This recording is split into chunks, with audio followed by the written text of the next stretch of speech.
Assalamualaikum warahmatullahi wabarakatuh.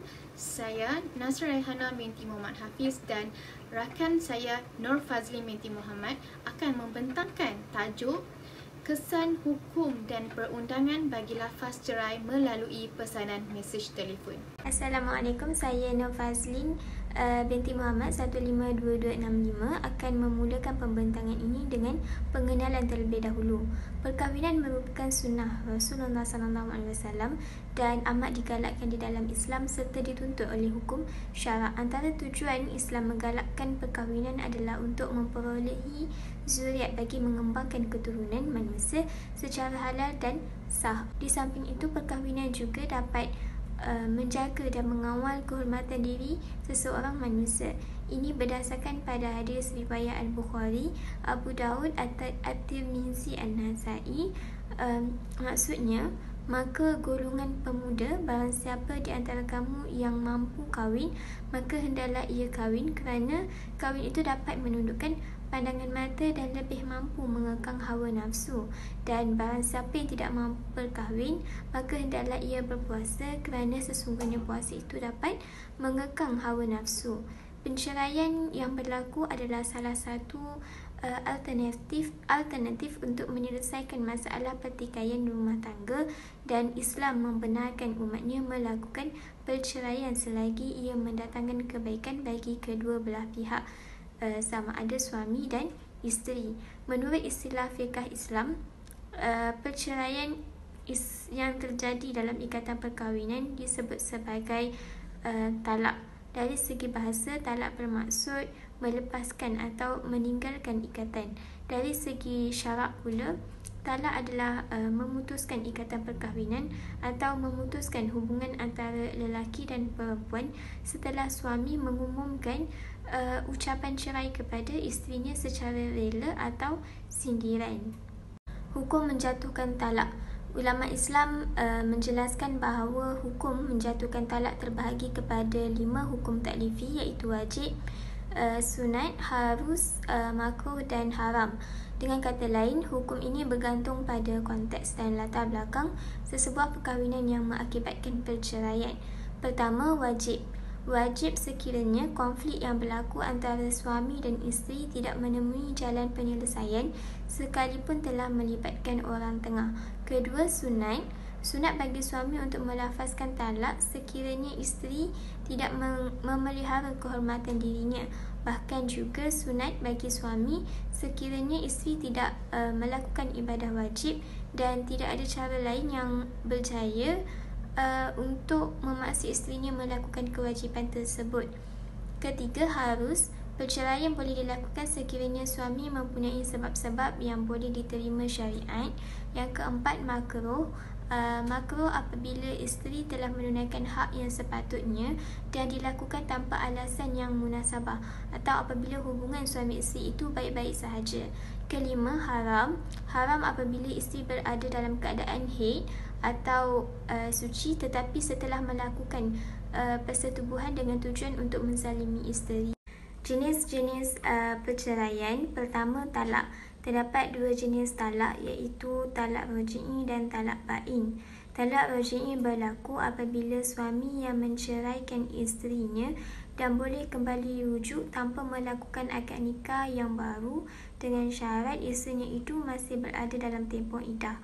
Manakala talak bain pula dibahagikan kepada 2 bahagian, iaitu talak bain sughra dan talak bain kubra. Pertamanya, talak bain sughra adalah apabila kesemua hak isteri digugurkan selepas talak dilafazkan. Ia bermakna lafaz talak itu jatuh serta-merta kepada isterinya. Oleh itu, jika suami ingin kembali rujuk kepada isterinya, suami hendaklah mengahwininya dengan mas kahwin yang baru. Kedua, talak bain kubra merupakan talak 3 yang dilafazkan oleh suami dan semua hubungan suami isteri terputus selepas talak dilafazkan. Seorang suami tidak boleh rujuk kembali bersama isterinya melainkan bekas isterinya itu berkahwin dengan lelaki lain, melakukan persetubuhan dengan suami barunya dan berlaku perceraian. Kemudian barulah bekas suami pertamanya boleh berkahwin dengan bekas isterinya selepas tamat tempoh iddahnya. Dalil talak ialah maka jika suami telah mentalaknya 3 kali, maka tidak halal baginya untuk kahwin kembali sesudah itu, kecuali sesudah perempuan tersebut kahwin dengan laki-laki lain. Surah Al-Baqarah ayat 230. Kedua, fasak. Fasak di sini bermaksud membatalkan ikatan perkahwinan antara lelaki dan perempuan, iaitu suami dan isteri, selepas perempuan itu meminta cerai kepadanya melalui hakim. Fasak hanya boleh dilakukan oleh pihak berkuasa seperti hakim dan qadi apabila terdapat aib-aib yang telah ditentukan syarak dan ia memberi kesan kepada tujuan pernikahan itu.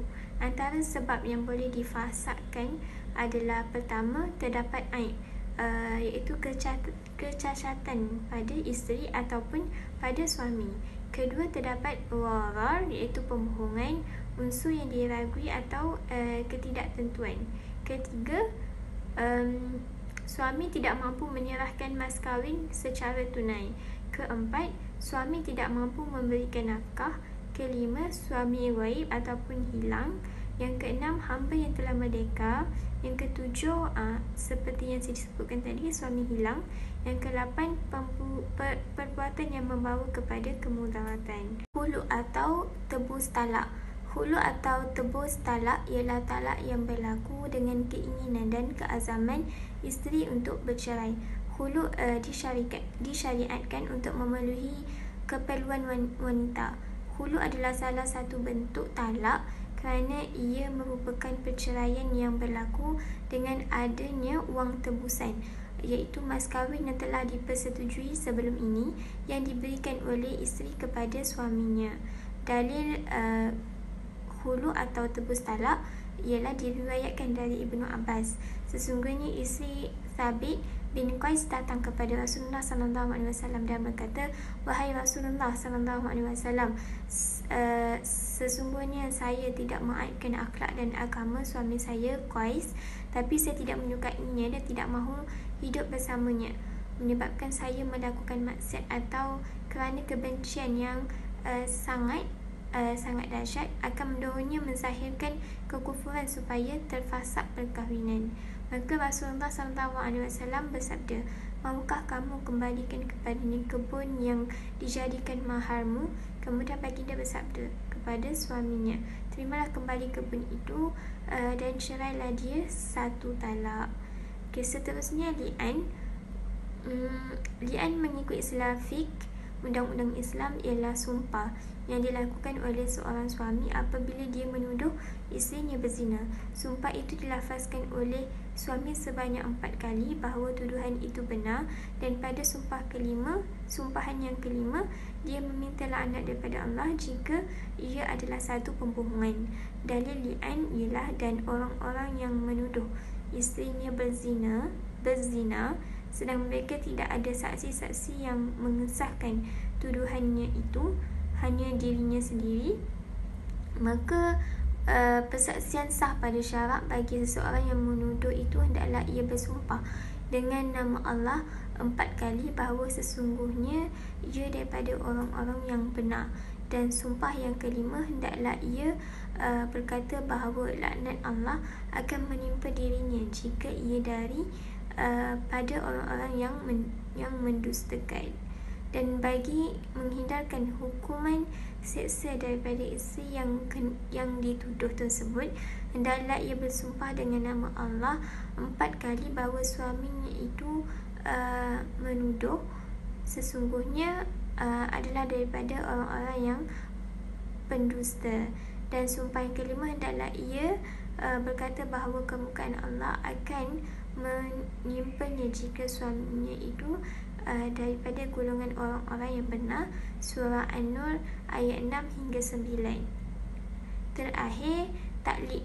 Taklik merupakan lafaz ataupun perjanjian yang dibuat oleh suami semasa akad nikah mengikut hukum syarak.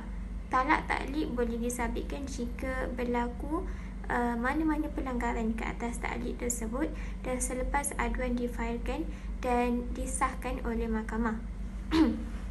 Contoh lafaz taklik rasmi ialah saya bertaklik bahawa apabila saya tinggalkan isteri saya, nama isteri, selama 4 bulan atau lebih dengan sengaja atau paksaan, atau saya dan wakil saya tidak memberi nafkah yang wajib kepadanya selama masa tersebut, padahal ia taat kepada saya, atau saya menyakiti tubuh badannya dan saya tidak mengambil tahu mengenainya selama 4 bulan atau lebih, atau nama isteri kemudian ia mengadu kepada mana-mana qadi atau hakim syarak.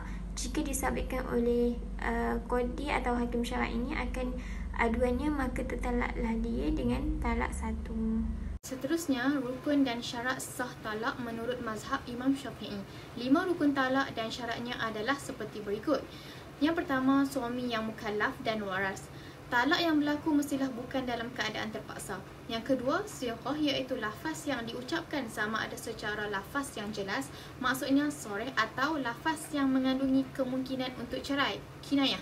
Meskipun begitu, talak melalui lafaz kinayah tidak akan jatuh seandainya suami tidak memaksudkan untuk menceraikannya. Talak tidak sah sekiranya ia sekadar niat atau sahaja. Yang ketiga, qasad, niat. Talak tidak sah sekiranya siqah berlaku ketika dalam keadaan mabuk, gila, tidur dan terlepas atau kesilapan pada lidah. Yang keempat, isteri. Yang kelima, wilayah, iaitu kekuasaan yang dimiliki oleh suami kepada isteri. Seterusnya, hukum cerai melalui mesej berserta pandangan mazhab. Perceraian melalui pesanan mesej menurut pandangan mazhab yang bersandarkan kepada tulisan. Talak tidak jatuh kecuali menggunakan lafaz talak sama ada secara soreh maupun kinayah.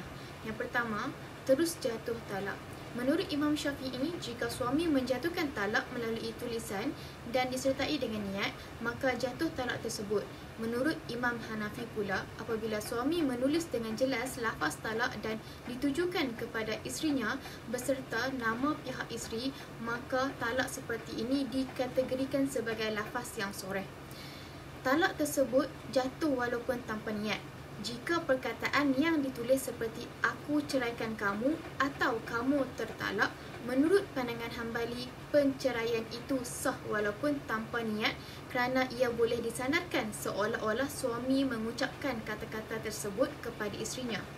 Menurut Imam Maliki, sekiranya suami berniat untuk menceraikan semasa menulis surat atau suami menulis untuk menceraikan isterinya tetapi tiada niat perceraian, perceraian kedua-dua keadaan ini jatuh talak kerana ia berdasarkan kepada tulisan yang ada dalam surat tersebut.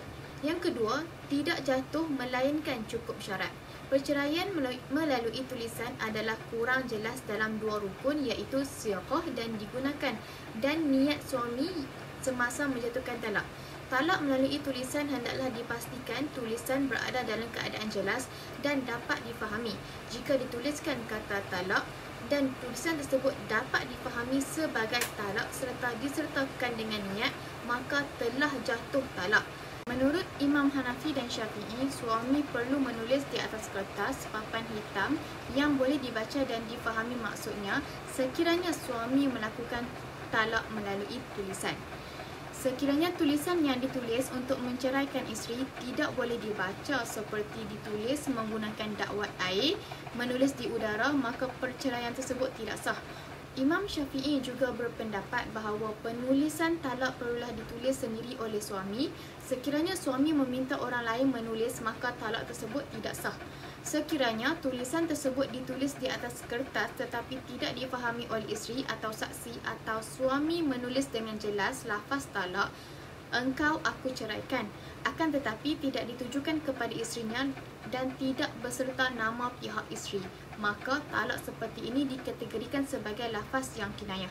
Maka talak tidak jatuh walaupun disertai dengan niat kerana syarat penulisan talak adalah tulisan mesti jelas dan difahami oleh isteri. Menurut Maliki, ketika suami menulis surat untuk bercerai tetapi teragak-agak atau serba salah untuk mengirimkan atau tidak kepada isteri, atau suami bercelaru ketika menulis iaitu dengan niat sentiasa berubah, maka talak tidak jatuh sekiranya surat tersebut tidak dikirimkan dan tidak sampai kepada isterinya, tetapi jika sampai maka talak tersebut jatuh. Seterusnya, kesan dari sudut adakah sah atau tidak ataupun denda. Dapatan hukum sah atau tidak perceraian melalui pesanan mesej yang dikaji oleh setiap pandangan ahli mesyuarat jawatan kuasa perunding hukum syarak, fatwa negeri Selangor dan cadangan yang telah dikemukakan memutuskan bahawa yang pertama, hukum perceraian melalui SMS adalah sah dan jatuh talaknya sekiranya ia memenuhi syarat-syarat berikut. Pengirim SMS itu adalah suami, penerima SMS adalah isteri, SMS itu telah pun dibaca oleh penerima, suami berniat untuk menceraikan isteri. Yang kedua, perceraian melalui SMS yang tidak memenuhi syarat-syarat dalam perkara di atas adalah tidak sah dan ianya ditentukan oleh Mahkamah Syariah. Yang ketiga, perceraian melalui SMS adalah sama kaedahnya dengan perceraian melalui kata-kata yang tidak jelas seperti sindiran, termasuk penulisan seperti surat, faksimili, telefon dan email. Kesemuanya termasuk dalam talak kinayah.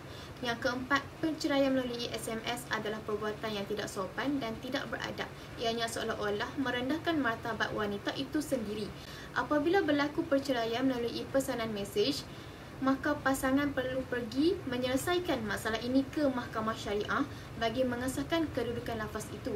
Mereka tidak boleh mendiamkan diri atau memutuskan sendiri kasus itu sama ada suami mengatakan ada niat atau tiada niat dan sebagainya. Hanya Mahkamah Syariah yang ada kuasa untuk mendengar dan memutuskan pertikaian sebegini sekaligus mensabitkan atau tidak mensabitkan perceraian antara pasangan terbabit. Seksyen 57 Enakmen Undang-Undang Keluarga Islam Negeri Johor 2003 memperuntukkan seseorang yang menceraikan isterinya dengan lafaz talak di luar mahkamah dan tanpa kebenaran mahkamah hendaklah dalam masa 7 hari daripada talak dilafazkan melaporkan kepada mahkamah.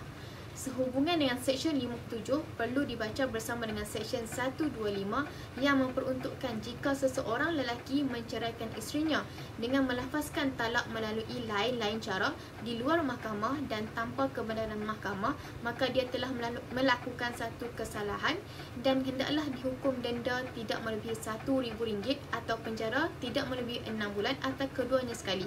Jelaslah bahawa bagi pasangan yang melakukan perceraian melalui pesanan mesej atau sebagainya, mereka termasuk dalam perceraian di luar mahkamah dan tanpa kebenaran mahkamah serta perlu mendaftarkan perceraiannya di mahkamah untuk mengesahkan lafaz talak yang digunakan. Akhir sekali, kesimpulan yang dapat saya simpulkan, sesungguhnya perceraian merupakan satu amalan yang dibenci oleh Allah SWT seperti yang disebutkan dalam hadis Nabi. Rasulullah SAW bersabda, perkara halal yang sangat dibenci ialah talak. Hadis lain, Rasulullah SAW bersabda, kawinlah kalian dan janganlah kalian bercerai kerana sesungguhnya perceraian itu menggetarkan arasy. Meskipun begitu, Allah yang Maha Bijaksana telah menyediakan jalan keluar bagi mereka yang perkahwinannya penuh dengan penderitaan dan ancaman dengan menghalalkan talak. Walaupun ia hanya terpakai apabila masalah rumah tangga sudah serius atau digunakan untuk kepentingan suami, isteri atau juga keduanya sekali. Ringkasnya, perceraian melalui pesanan mesej adalah cara cerai yang dibenarkan oleh syarak dan hak talak tersebut terletak di tangan suami. Oleh hal yang demikian, para suami bersesuaian dengan tanggungjawab yang diberikan sebagai ketua keluarga perlulah ada rasa tanggungjawab ketika berada dalam hubungan perkahwinan maupun juga ketika ingin menamatkan perkahwinan tersebut dengan menurut cara yang dianjurkan dalam agama Islam. Itu sahaja daripada kami. Sekian, terima kasih.